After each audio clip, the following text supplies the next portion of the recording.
Salam sejahtera. Peningkatan tamadun berkait rapat dengan kemampuan manusia menggunakan idea-idea baru bagi membentuk kehidupan yang lebih kompleks. Peningkatan sosial tamadun yang banyak memberi impak kepada dunia masa kini merangkumi pendidikan, falsafah, sains dan teknologi dan seni bina.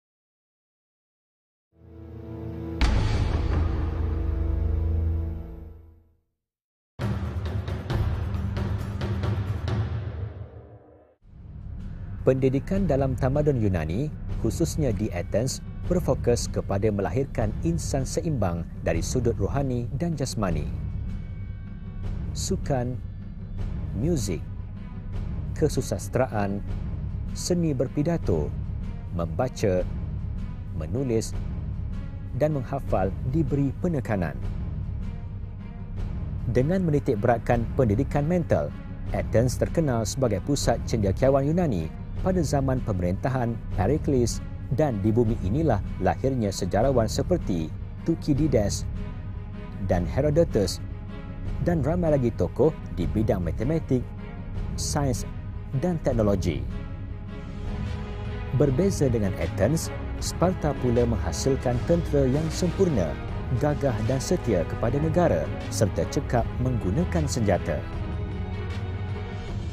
Dalam sesebuah tamadun, kewujudan ahli falsafah yang ramai membuktikan bahawa tamadun itu mempunyai tradisi ilmu yang tinggi. Ahli falsafah menggunakan akal untuk berfikir secara berterusan bagi mencari jawapan yang logik dan rasional.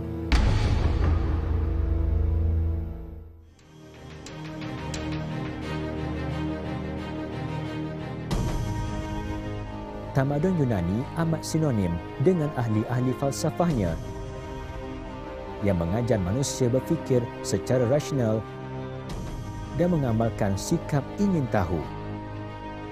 Digelar sebagai bapa sejarah, Herodotus telah menghasilkan karya History of Persian Wars,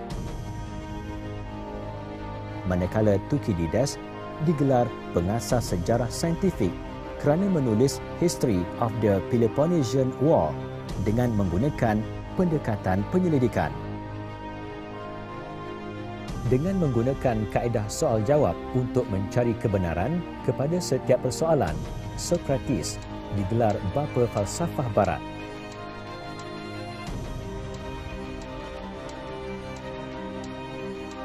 Dalam karyanya, Republic, Plato membincangkan persoalan mengapa negara paling baik diperintah oleh golongan ilmuwan dan ahli falsafah. Anak murid kepada Plato, Aristotle, digelar bapa logik kerana menggunakan pendekatan pemikiran logik dan saintifik dan teratur dalam mencari kebenaran. Juga guru kepada Alexander the Great. Beliau menghasilkan karya Politics dan Ethics.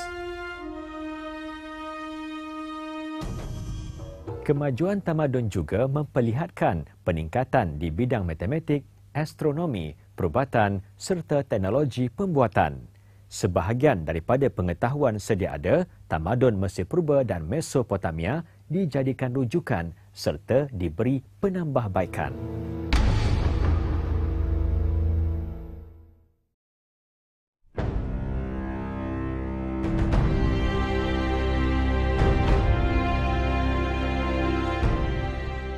Perkembangan tamadun Yunani telah menghasilkan para ilmuwan tersohor, khususnya di bidang sains dan teknologi. Mempelajari ilmu daripada orang-orang Mesir terdahulu, Thales telah memperkembangkan ilmu geometri, manakala Pythagoras telah mengilhamkan teorem Pythagoras. Selain ahli matematik dan fizik, Archimedes yang telah mengemukakan teori isi padu air dan graviti, Hippocrates juga terkenal sebagai bapa perubatan. Manakala ahli astronomi, Ptolemy pula mengemukakan pendapat bahawa matahari, bulan dan planet-planet lain mengelilingi bumi dalam tempoh 24 jam. Seni bina adalah satu cabang seni yang dapat dilihat untuk mengkaji bagaimana perkembangan sesebuah tamadun diukur dari sudut fizikalnya. Sesebuah monumen misalnya dibina bagi mengabadikan pencapaian seorang pemimpin atau sebuah negara, manakala binaan-binaan lain mempunyai fungsi penting dan tujuan tertentu.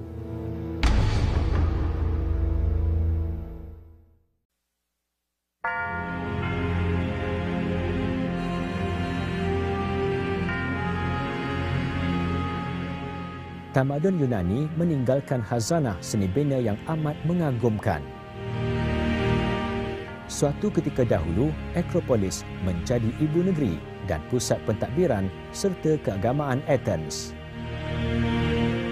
Di dalamnya terdapat rumah berhala, teater dan Parthenon yang dibina oleh Perikles untuk Dewi Athena sebagai memperingati kejayaan Yunani membebaskan diri daripada kuasa Parsi.